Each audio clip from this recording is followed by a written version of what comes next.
my last video, I talked about how there did not seem to be any reason I could find that explained why none of the Fears, the Fear family that is, inherited the Fear land after their deaths in 1900.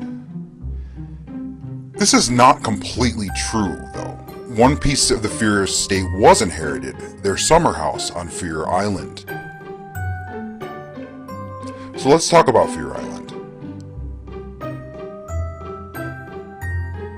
North of the Simon Fear mansion, there is a large lake, which is now called Fear Lake, and an island sits in the middle of the lake's north half. In the late 19th century, Simon and Angelica Fear had a large summer home built on this island. After their deaths in 1900, this summer home was left to the whole family, but ended up being occupied by one Victoria Fear. Now, Victoria Fear is an interesting person that I've come across in my research.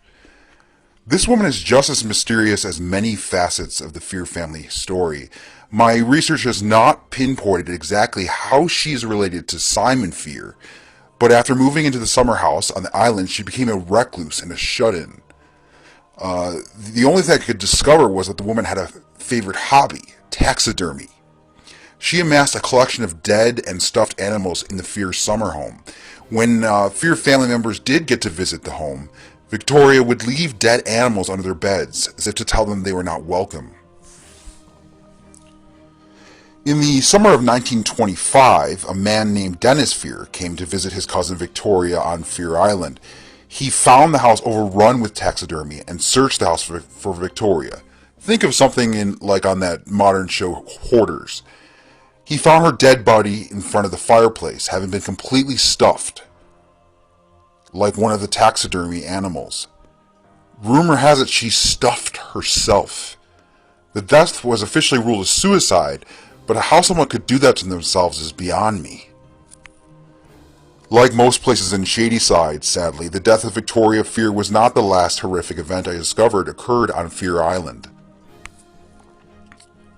Fast forward to the 1980s. In 1989, a husband and father drowned while camping on Fear Island. And 2 years later, local bank robbers were discovered to have been making their home on the island while fugitives from police. Both of these bank robbers were swiftly arrested. On the night of April 5th, 1997, 2 years before Phoebe Yamura's death, another Shadyside teen would die. Cindy and her friends spent the night on Fear Island to celebrate her birthday. Patrick Munson, a Shadyside High student, took the life of poor Cindy because he felt she pretended to like him. As if that's an excuse. Upon learning this, I did some more research, as Munson was only 2 years older than Phoebe, and it is possible she knew him, but I could not discover a connection. By the time of Phoebe's death, Munson had long since been imprisoned. Another dead end in my investigation into Phoebe Yamura's death. Fast forward to 2012, when Fear Island was a quiet place for another 15 years. Until 2 men were arrested at the Fear summer home on the island for an attempted kidnapping and ransom plot in 2012. And that brings us to the present day. I personally have yet to see the island myself or tour it, but I'm hoping to get the chance to soon.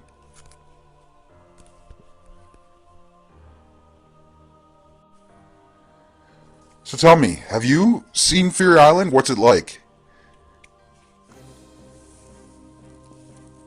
And I'll let you know if I come across any more stories about it in my research. Stay tuned to this channel as we investigate Shadyside.